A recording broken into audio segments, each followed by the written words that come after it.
Değerli arkadaşlar, bugünkü mini basın toplantımıza hepiniz hoş geldiniz. Bugün de yine konumuz elektrik faturalarına yapılan yüksek fiyat. Bunun adına fahiş fiyat da denilebilir. Çünkü %50 ile %127 arasında bir zamın olması tabii ki bu fahiş anlamına geliyor. Dolayısıyla küçük esnaf ve KOBİ'ler artık şu zamlardan muzdariptir. Çünkü bunun sahaya bakıldığında eskiden 500 lira ödeyenler şimdi 1250 lira, 1500 liraya yakın bir para ödüyorlar. En küçük esnafından alırsak 1000 liradan aşağıya bir yakın fatura gelmiyor gibi diyebiliriz. Bunun yanında bazı sektörlere falan bakınca 7-8 bin, 10 bin, 15 bin liraya kadar da fatura ödeyen sektörler var. Dolayısıyla esnaf ve KOBİ'ler bazıları artık direktman bu sefer kar bitti, direktman elektrik faturalarına çalışmış oluyor. Yani kazançları gelen elektrik faturalarına karşılamakta zorlanıyorlar. Geçmişte böyle büyük bir zamlar yoktu. Elektrik faturasına gelen böyle büyük bir zam yoktu. Tabii ki her dönem zam olması lazım ki olabildiğince oluyordu. Ama şimdine bakıldığında bu zam biraz fahiş olmuştur. Eskiden bu özel elektrik şeyleri dağıtım şirketleri özelleştirilmeden önce kamunun malıydılar ve böyle bir sıkıntı yoktu. Şimdi özelleştirildi, daha özelleştirme neden yapılır? Daha iyi hizmet alınsın, daha aktif olsun, bu tür santraller, işte üretilen elektrikler daha fazlalaşsın diye olur. Günümüzde de onca barajlar yapılıyor. Hükümetimiz bu konuda yaptığını da alkışlıyoruz. Yani ki bugün işte en son yapılan Artvin Barajı'na kadar çok barajlar yapıldı. Yani elektrik üretiminde yüksek bir seviyeye geldiğimizi kimse inkar etmez. Ama bunun yanında böyle bir elektrik üretimi artarken tabii ki bunun yanında tüketim de artmıştır. Ama gelen bu zamlar hakikaten esnafı veya da ki vatandaşları da muzdarip kılmıştır, zorlamıştır. Dolayısıyla bunların faturaların tekrar gözden geçirilmesi lazım. Bu tür işlerin artık bir şekilde düzenlenmesi lazım. Bu kadar yüksek bir fahiş bir zamın fiyat ayarlamasının altından esnafların ve da vatandaşın kalkması mümkün değil. Yani bugün 1200-1500 lira, 1600 lira olan ev kirasının olduğu bir yerde haneye 300-400 lira bir elektrik faturası gelmesi büyük bir külfettir. Bunun yanında doğalgazı da var. Bunun yanında başka suyu var. Yani bu türler artmıştır. Asgari ücrete yapılan %50 zam bir alım gücünü yükseltmiştir. Bunu da kimse inkar etmez. Her ne kadar işletmeler burada zorlanmış olsalar da çalışanlar için fevkalade iyi olmuştur. Ama işte bunun yanında bir alım gücü %50 bir zam yapıldı. Sevindiler. Ama faturaya da %50 bir zam gelince ne oldu? O zaman el ele baş başa olmuş oldu. Yani bir yerde sağ elle verilenle sol elde gitmiş oluyorlar. Bunlar da tabii ki hükümetin bu konuda bir düzenleme yapması lazım diye düşünüyorum. Bu zamların, bu aşırı fiyat artışlarının bir önüne geçilmesi lazım. Yani özelleştirmede tabii ki insan aklına gelmiyor değil. Yani esnaf ve KOBİ'ler, özelleştirme ya da vatandaşlarımız, biz çok da yani bu yapılan faiz zamlarla birlikte elektrik dağıtım şirketlerine mi çalışıyoruz? Yani insanın geliri bunları kalkındırmak için de bunların hepsinin sayıları bir elin parmağını geçmeyecek kadar 8-10 tane bir şirketler. Ve bunları mı güçlendiriyoruz ya da bunları mı para kazandırıyoruz? İnsanın aklına gelmiyor değil. Dolayısıyla bunların artık bir düzenleme getirileceğini düşünüyorum. 2022'nin başında yapılan elektriğe getirilen zamlar vatandaşlar olsun, esnaflar olsun, KOBİ'ler olsun şu anda en büyük gündem konumuz bu. Bununla ilgili bakıldığı zaman esnaf temsilcilerine, konfederasyon başkanlarına hafta sonları işte iş olsun babından böyle birkaç açıklama bülten yazıp yani bilen de demesin ki işte bilmeyen de işte hiçbir şey yapmıyorlar işte söylemedi demesinler diye hafta sonları açıklama yapan konfederasyon başkanımız bir şekilde tarife değişikliği gibi bir böyle iş olsun torba olsun babından açıklamalar yapıyor. Bunlar yetersizdir.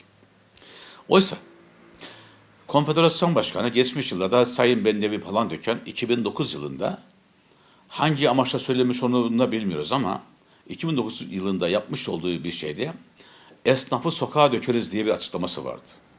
Yani o günkü ne olmuştu da esnafı sokağa döküldü? Konfederasyon Başkanımız Bendevi Palandöken Bey. Şimdi aradan geçen 12-13 yıl oldu ve görevdeler. Ve bugün de esnaf ve KOBİ'lerin en büyük sorunlarından birisi olan şu fahiş artışı ile ilgili hiçbir çalışması söz konusu olmamıştır. Sadece bülten, hafta sonları, cumartesi günleri bir tanıdığı basına ya da ki bir kamuoyuna bir bülten hazırlayıp yollayıp işte bu şekilde buna tarife değişikliği, şöyle olsun, kademeli olsun, kademesiz olsun değil. Kalkıp da burada Konfederasyon Başkanı yapması gereken şudur. Bizim 2 milyon 200 bin aşkın esnaf ve KOBİ'lerimiz var. Bunlardan muzdariplerdir. Hem de diyor ya ki işte her gün bana gelen şikayetler var. Her gün sana gelen şikayetleri sen biliyorsun. Kalkıp da o şikayetleri kalkıp da ilgili makamlara, ilgili yerlere anlatıyor musunuz? Gidip de bunu dediniz mi? Normal bir STK gibi, normal bir sivil toplum kuruluşu gibi hafta sonları birkaç basın açıklamasıyla birlikte ya da basın bülteni hazırlayarak burada laf olsun babından bunu dile getiriyorsunuz. Türkiye Esnaf ve Sanatçıları Konfederasyonu Başkanı olan Bendevi Palandöken Bey geçmiş yıllarda demin dediğim gibi 2009 yılında yapmış olduğu bir açıklamada hatta ki Güneydoğu tarafında bir yerde olsa gerek öyle hatırlıyoruz.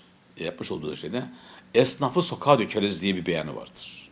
Biz KOBİ'ler olarak da bu beyana karşı tepki gösterip kurumlar siyasete alet edilmemeli demiştik. Ve demiştik ki esnaf çöp müdür için sokağa dökülsün. Ve bu şekilde kendisi de bizi bizzat aramıştır. Bunda kayıtları vardır. Yani ben bu açıklama yapmasında biz tabii tepki göstermiştik. Esnaf çok mu döküyor sokağa döküyorsun? Ayrıca 2009 yılında ne olmuştu da esnafı sokağa dökmek istediniz? Dökeriz dediniz. Ve ondan sonra aradan geçen 12 yıldan sonra ne oldu da hiç mi yani böyle her şey güllük gülistanlık mı oldu esnaf açısından? KOBİ'ler açısından da hiç böyle sesiniz böyle gür çıkmıyor. Yani laf olsun diye konuşmanız hariç onlara zaten değinmiyoruz. Yoksa koltuk koruma peşinde misiniz? Yani bu kadar koltuk yani bu konuşursam sıkıntı olur, koltuk yerinden gider mi düşünüyorsunuz? Onu da bilmiyoruz. Ama eğer esnaf başkanlığı yapıyorsanız esnafın yanında olmanız lazım. Böyle 3-5 göstermelik sözlerle birlikte esnaf konfederasyonu başkanlığı olmaz. Aslında kabahat sizde de değil. Tabii ki herkes koltuğunu sever ve de oraya tutarsanız ama sizi orada tutan da. Yani 30 yıl, 40 yıl bir konfederasyon başkanlığı olmaz. Yani bunu size kim bırakacak? Yani bunun sınırı yok mudur? Sayısı nedir? Yani siz Allah uzun ömürler versin. 30 sene daha yaşasanız 30 yıl daha konfederasyon başkanı mısınız? Böyle bir makam kalıcılık falan var mı? Türkiye'nin neresinde böyle yani? Yani bugünkü hükümeti dahi eleştiriyor bilmek. Yani 20 yıl oldu diye. Hatta 19 yıl oldu.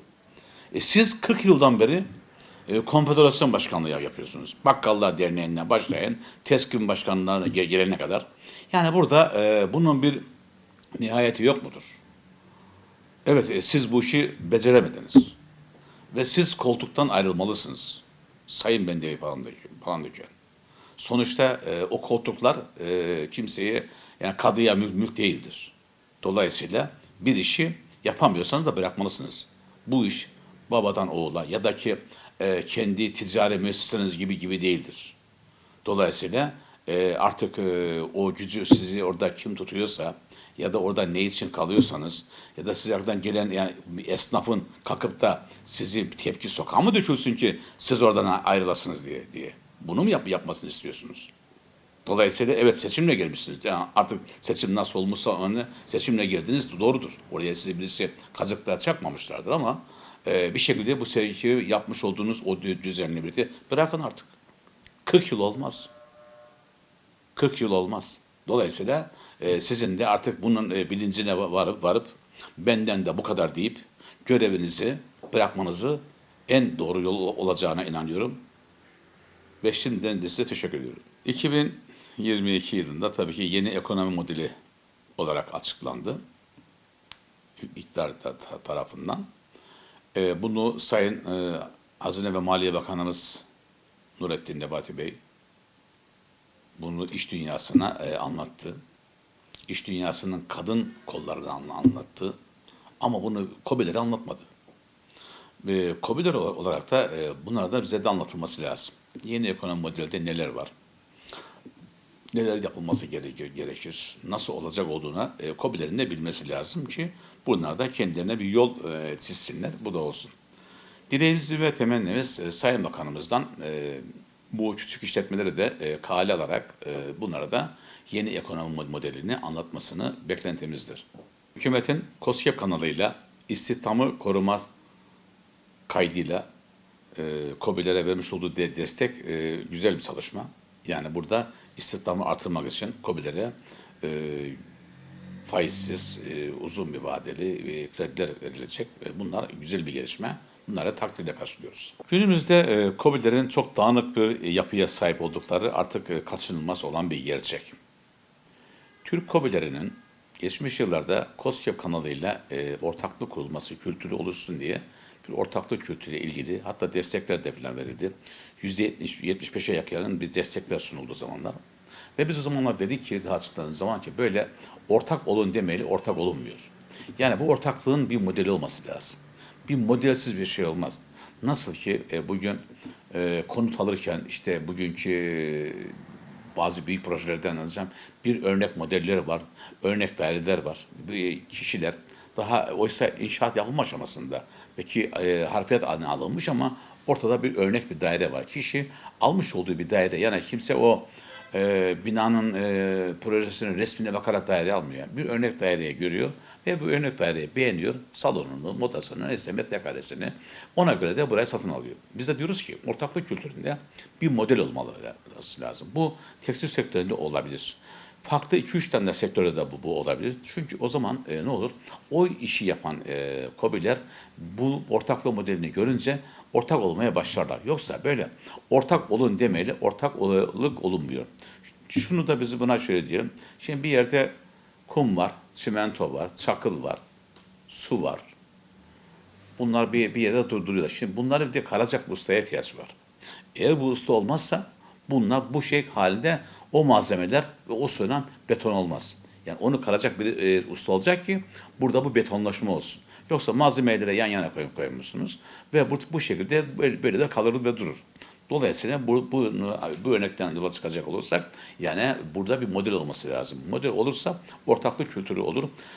Bugün bunu da şöyle de benzetebiliriz. Bugün Kayseri'de mobilya sektörü işte markalaştılar. Orada 5-6 tane marka ortaya çıktılar. Ama geçmiş yıllarda burada çekyat imalatı vardı. Bildiğimiz çekyat imalatı vardı. Ama ne oldu? Bir marka orada türedi. Bir başka marka onu gördü, o yapıldı diye o da o sektöre yöneldi ve yani markalaşma yönüne gidildi ve geliştiler. Bugün Türkiye'ye de sattığı gibi dünyaya da ürün satıyorlar. Dolayısıyla bu ortaklık kültürü bu şekilde oldu. Bizim KOBİ'ler olarak tabii ki şeyimiz şu, hep bizde küçük olsun benim olsun düşüncesi hakim. Oysa büyük olsun hepimizin olsun düşüncesi olması lazım ve bunu da bizim işlememiz lazım KOBİ'lerimize. Dolayısıyla burada da bir örnek model olması diye özellikle bunu vurguluyoruz. Bir diğer önemli husus da şu dile getirmek istediğimiz çok bunu geçmiş yıllarda da farklı platformlarda dile getirdik ama sesimizi maalesef yukarıya duyuramadık. Herhalde bizim adımızın küçükle başlamasından dolayı küçük ve orta büyükte diyoruz ya, küçük olduğumuz için pek de küçüklerin sesine yetkililerimiz itibar etmiyor. Buradan da bu anlaşılıyor. Biz çok olumsuz bir şey demedik ve şunu konuştuk. Dedi ki Türkiye çok değişik dallarda, çok değişik sektörlere destekler sağlıyor. KOBİ'leri de sağlıyor. KOBİ'leri de bu desteklerden alıyor. Turizmde olsun, işte diğer farklı olsun, kültürde olsun, sinemada olsun, tiyatroda olsun destekler veriyor. Biz de diyoruz ki burada Türkiye 3 uçak dolusu yani bir uçak 300 kişi aldığını varsayarsak 9.000 kişiyi yurt dışına peyderpeye getirerek oradaki olan fuarlara götürülen KOBİ'ler yapmış olduğu buradaki ürünlerini yanında götürüyor. Orada tanıtma imkanı bulurlar. Orada görmüş oldukları yeni bir ürünü alıp oradan burada imal etme durumları olabilir. Bu olur. Bunlar tabii yapılması lazım. Biz bunu önerdik. Şimdi burada olan sıkıntı şu. Hiç yurt dışına gitmeyi düşünmemiş. Öyle bir bütçesi olmayanlar var. Veya da ki insanın bir yerin işini bırakacak birisi yoktur. Yani kapatma durumunda olur. Yani hiç böyle yurt dışına gideyim işte böyle bütçeyle birlikte olmadığı için gitmemiş de gidememişler. İşte bunları tespit edip zaten bunlar hepsi zaten kayıtlıdırlar. Bunları tespit edip bunları peyderpey olarak yurt dışına getirildiğinizde ufuklar açılır. Ortaksa ortaklıklar olur. Oradaki olan yeni bir ürünü alıp burada yapma, imal etme durumları olabilir. Kendi yapmış olduğu bir ürünü oraya getirip tanıtma imkanı olabilir. Belki orada satacak. Onu satma imkanı da doğar. Bu fuardır, bu tür bir etkinliklerdir. Çünkü bunlar genellikle fuarda da olur. Biz bu desteği istiyoruz. Yani bu destek KOBİ'lere sağlanırsa ve diyoruz ki 1000 tane KOBİ'nin 100 tanesi burada başarılı olsa bu da Türkiye ekonomisi için Türkiye'nin ihracatı açısından iyi olacaktır. Ya da ekonomisi açısından iyi olacaktır. Çünkü bizim üretmeye ihtiyacımız var. Üreten Türkiye, büyüyen Türkiye olacaktır. Ve burada bu dileğimizi bir kez daha burada dile getiriyoruz. Umarız ki yetkililerimiz, ilgili bakanlıklarımız bu bizim talebimize ilgi gösterirler.